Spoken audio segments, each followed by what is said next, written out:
গল্পের শুরুতেই দেখা যাবে সার্থকী আর ময়না একটা টর্চ নিয়ে সেই স্টোর রুমে গেছে। স্টোর রুমে গিয়ে খুঁজতে থাকে। তখনই সেখানে পাঞ্চালি আসে। পাঞ্চালিকে দেখেই তো ভয় পেয়ে যায় ময়না আর সার্থকী।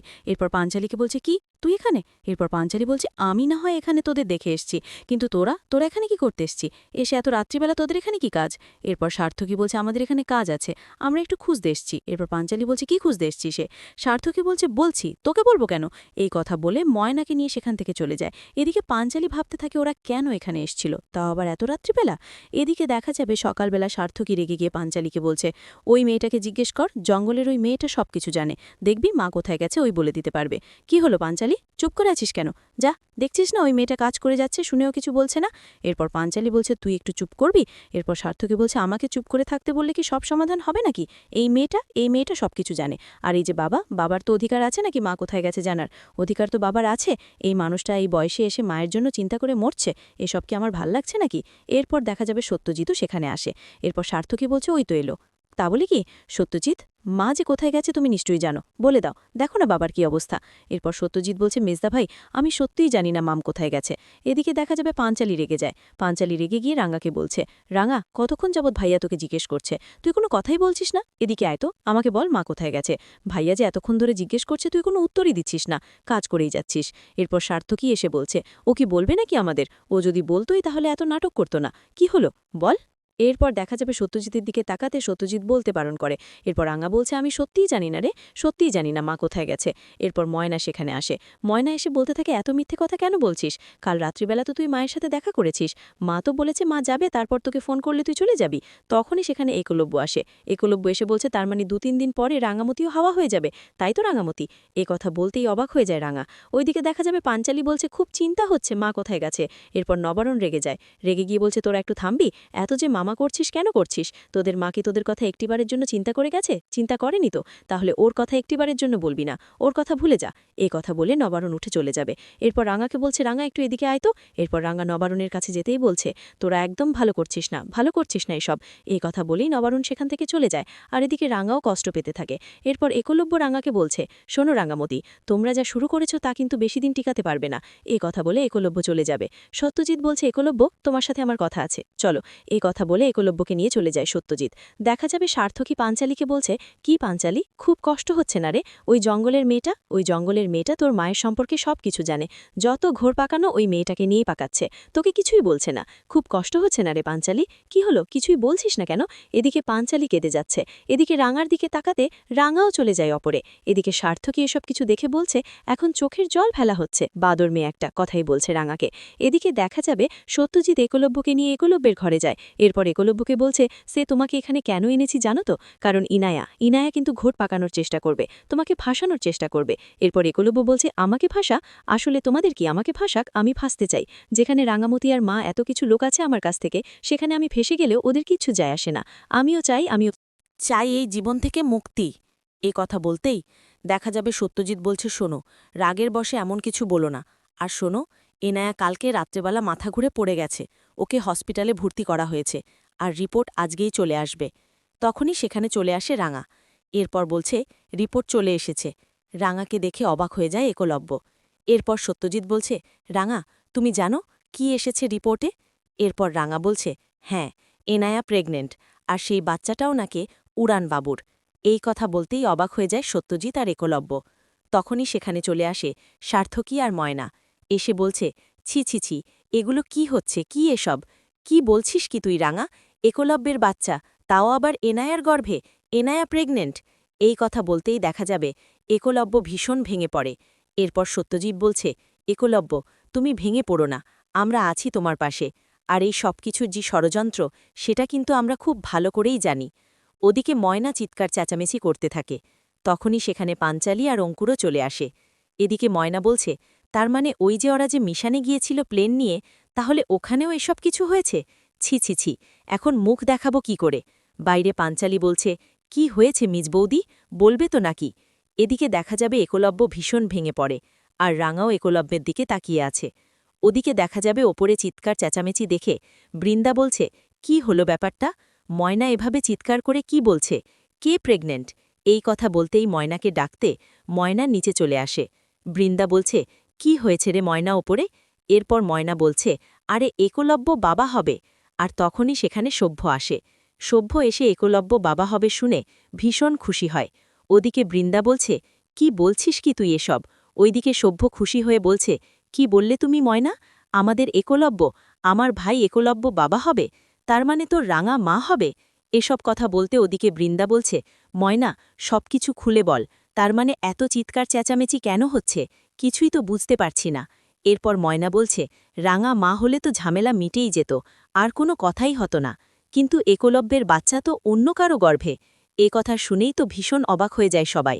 এরপর সভ্য বলছে, কি বলছো কি তুমি ময়না? এরপর ময়না বলছে, হ্যাঁ, ওই যে একলব্যের যে বসের মেয়ে এনায়া, এনায়া প্রেগনেন্ট। বাচ্চাটা নাকি একলব্যের। ছি ছি, কি হচ্ছে কিছুই বুঝতে পারি না। এই বাড়িতে কার যেন কোনো নজর লেগেছে। এ কথা বলে চিৎকার চেঁচামেচি করতে থাকে ময়না। এবার সেখানে অঙ্কুরের পাঞ্চালি এসে বলছে, বড় বৌদি, এভাবে চিৎকার চেঁচামেচি কেন করছো? পাড়ার লোকজনকে জড়ো করবে নাকি? তখন সেখানে সার্থকী আসে।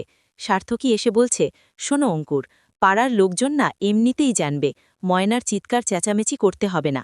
এমনিতেই জানবে। এখন মানুষ ছি করবে আমাদের ওপর। একলব্য যা করেছে না, এরপর সবাই ছি করবে। এ কথা শুনে সভ্য বলছে, শোন সার্থকী, না জেনে একটা কথাও বলবি না। আমাদের ভাই এটা করতেই পারে না, কিছুতেই পারে না। আমি বিশ্বাস করি আমার ভাইকে। এরপর দেখা যাবে সার্থকী বলছে, হ্যাঁ, ভীষণ বিশ্বাস। রিপোর্টে এসেছে, সেই রিপোর্টে বলা আছে। এ কথা বলতেই সভ্য বলছে, বুঝতে পেরেছি। এগুলো ওই শয়তানদের চালাকি। এই শয়তানরা এগুলো প্ল্যান করেছে আমার ভাইকে কি করে ফাঁসানো যায়। আমি বুঝতে পেরেছি। এই কথা বললেই বলছে, আমি আমার ভাইয়ের পাশে আছি। কিচ্ছু হবে না একলব্যের। একলব্য এসব কিচ্ছু করেনি। আমি বিশ্বাস করি আমার ভাইকে, আর আমি আমার ভাইয়ের পাশে আছি। সে কথা বলেই দেখা যাবে সভ্য সেখান থেকে চলে যায়। ওদিকে দেখা যাবে ময়না চিৎকার চেঁচামেচি করলে পাঞ্চালি আর অঙ্কুর রেগে গিয়ে বলছে, শোনো, আর একটা চিৎকার চেঁচামেচিও করবে না। যা হবে পরে দেখা যাবে। তাই বলে কি তুমি চিৎকার চেঁচামেচি করে পাড়া মাথায় তুলবে নাকি? এরপর সার্থকী এসে বলছে, শোন, তোদের এত চোপা কোথায় থাকে? আমি তখন দেখব পাড়ার লোকজন যখন বলবে। এরপর দেখা যাবে ময়না বলছে, আমি আমার বোমকে নিয়ে স্কুলে কি করে যাব? সেখানে গেলে তো নানান মানুষ নানান কথা বলবে। এ কথাই বলছে ময়না। ওদিকে দেখা যাবে বলছে, উড়ানবাবু, আমি তোকে বিশ্বাস করি। এনায়া আর নৃসিংহপ্রসাদের এটা চাল, তোকে ফাঁসানোর জন্য। আর তুই একদম চিন্তা করিস না, ওর চাল আমরা ধরে নেব, তোকে নির্দোষ প্রমাণ করব। তুই কোনো চিন্তা করিস না। আমি তো তোকে বিশ্বাস করি উড়ানবাবু। এখন যখন দেখছে ওরা ফেসে যাচ্ছে, এখন ওরা চেষ্টা করবে তোকে ফাঁসাতে। তোকে ফাঁসালেই তো আমরা ফেসে যাব। এ কথা বলতেই দেখা যাবে সত্যজিৎ বলছে, একদম ভেঙে পড়বে না, ভরসা রাখো, আমরা সবকিছু ঠিক করে দেব। তুমি তো কিছুই করনি, আর আমরা জানি, আমরা তোমাকে বিশ্বাস করি, তাই তুমি এভাবে ভেঙে পড়ো না। এসব কথাই বলছে সত্যজিৎ। এরপর রাঙা একলব্যকে ধরে বলছে, উড়ানবাবু, তুই এভাবে আপসেট কেন হয়ে যাচ্ছিস? বললাম তো, আমি তোকে বিশ্বাস করি। তুই যে এসব কিচ্ছু করিসনি, আমি সেগুলো জানি। আর আমার উড়ানবাবু কি করতে পারে আর কি পারে না, সে সব খবর কিন্তু আমি জানি। তাই এভাবে ভেঙে পড়বি না। আর আমি তো তোকে বিশ্বাস করি নাকি? এরপর একলব্য বলছে, তাতে কি এসে যায়? বদনাম, বদনামটা তো ঠিকই হলো। এখন তো সবাই আমাকে ছি ছি করবে। ওকে আমি কি করে দেখাবো? এসব কথাই বলছে একলব্য। ওদিকে দেখা যাবে ময়না বলছে, এখন তো আমিও বাইরে বেরোতে পারবো না। তখনই ময়নার কথা শুনে সভ্য এসে বলছে, কি তখন থেকে একই প্যাচাল পারছ? এসব কিছু আর ভালো লাগছে না। এসব কিছুই তো ওদের প্ল্যান বললাম না। আর এই যে শুনে রাখো বৃন্দা, এসব কিছু করেও কিচ্ছু করতে পারবে না। কিচ্ছু করতে পারবে না তোমার ওই বস আর বসের মেয়ে। আমিও দেখে নেব তোমার বস কি করতে পারে। এ কথা বলে সভ্য ওপরে চলে যায়। পিছু পিছু সবাই চলে যায়। এদিকে বৃন্দা একা দাঁড়িয়ে দাঁড়িয়ে বলছে, নিজেকে বাঁচাতে এমন একটা পরিকল্পনা করেছে এনায়া, সে ভালোই হয়েছে। নিজেকে বাঁচানোর জন্য একলব্যের ওপর দোষটা চাপিয়ে দিয়েছে। এবার রাঙামতি জব্দ হবে। দেখব এবার রাঙা, তুই কিভাবে এই জাল থেকে বের করতে পারিস একলব্যকে। এই কথা বলেই হাসছে বৃন্দা। ওদিকে দেখা যাবে একলব্য বলছে, আমি পাইলট, আমি প্লেন ফ্লাই করি। আমি এতদিনে যেই সম্মানটুকু অর্জন করেছিলাম, সেই সম্মানটুকু আজকে আমি হারিয়েছি। এখন তো সবাই জানবে, মানুষ আমাকে ছি ছি করবে। আর এই সব কিছু হয়েছে তোমাদের জন্য, রাঙা, তোমার জন্য। আর সত্যজিৎ, তোমার জন্যই হয়েছে আজকে, তোমার জন্যই, তোমাদের জন্যই আজকে আমার এই দশা। তোমরা যা শুরু করেছ মরণ খেলা, সেই খেলার জন্যই কিন্তু আজকে আমার জীবনটা এভাবে নষ্ট হয়ে যাচ্ছে। এরপর দেখা যাবে সত্যজিৎ বলছে, শোনো, এখন একলব্য, এভাবে রেগে যেও না, আর এভাবে আপসেট হয়ে পড়ো না।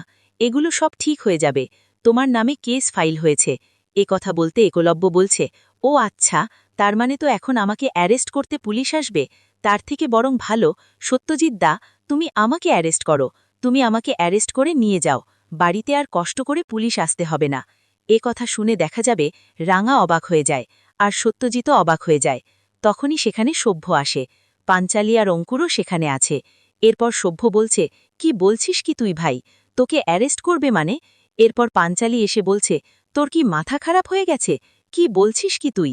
এরপর অঙ্কুর বলছে, শোনো, তুমি একদম চিন্তা করবে না, আমরা সবাই তোমার পাশে আছি। সভ্য বলছে, হ্যাঁ ভাই, আমরা তোকে বিশ্বাস করি, তুই যে এমনটা করিসনি, আমরা খুব ভালো করে জানি। তোকে ফাঁসানো হচ্ছে, আমরা তোর পাশে আছি, এসব থেকে তোকে বের করে আনবই। আর সোজা নাকি? ওরা তো বড়লোক, খুব বড়লোক। ময়না বলছে, হ্যাঁ, খুব বড়লোকের মেয়ে। এবার যখন দোষটা চাপিয়েছি একলব্যর উপর, তাহলে তো একলব্যকে ধরেই নিয়ে যাবে। এ কথা বলে চিৎকার চেঁচামেচি করতে থাকে ময়না। রাঙার রেগে যায়, রেগে গিয়ে বলছে, মেজ বৌদি, তুই এখান থেকে যা। তোর যদি কোনো কাজ না থাকে তাহলে তুই গিয়ে বাসনগুড় মাজার ঘর বের গোছা, তাও এখানে এসব প্যাচাল পারবি না। এ কথা বলতেই সার্থকী রেগে গিয়ে রাঙাকে বলছে, এই, তুই আমার বউকে অর্ডার করার কে? এরপর রাঙা বলছে, তোর বউকে অর্ডার করছি না, তোর বউকে বলছি নিজের চরকায় তেল দিতে। তোর বউয়ের কাজের মধ্যে এসব কথা আর বলতে পারবে না। তোর বউয়ের কোনো কাজ থাকে না দেখে কিন্তু এসব কিছু বলছে। এ কথা বলতেই সার্থকী বলছে, তুই আমার বউকে কিচ্ছু বলতে পারবি না। এরপর সার্থকী বলছে, আমি কিন্তু তোর সাথে কথা বলছি না, আমি মেজ বউ দিদির সাথে কথা বলছি। এরপর সার্থকী বলছে, আমার বউকে যে এসব কিছু বলছিস, দুদিন বাদে তো মানুষই বলবে, বাইরের লোকজন বলবে। এরপর রাঙা বলছে, সে না হয় আমি বুঝে নেব, আমার স্বামীর বদনাম কিভাবে গোচাবো সেটা আমি বুঝে নেব, তোর বউ আর তোকে এসব কিছু বলতে বলিনি। এ কথা বলে ময়নার কাছে গিয়ে বলছে, এই শোন মেজু বৌদি, বড় বৌদি তো বাইরের মানুষজনের কাছ থেকে সবকিছু শিখে এরপর খারাপ হয়েছে, আর তুই তো বাড়িতে থেকেই দেখছি খারাপ হয়েছিস। আর শুনে রাখ, আমার আর আমার স্বামীর বিষয়ে একটা কথাও বলবি না। আমার স্বামীর সম্মান রক্ষা করা আমার দায়িত্ব, আমি ঠিক আমার স্বামীকে নির্দোষ প্রমাণ করবই। তোরা এসব নিয়ে একদম মাথা ঘামাবি না, না হলে তো আমাকে চিনিস, আমি কি করতে পারি সেটা তো খুব ভালো করেই জানিস। এ কথাই বলছে রাঙা। এরপর ভয় পেয়ে যায় বৃন্দা।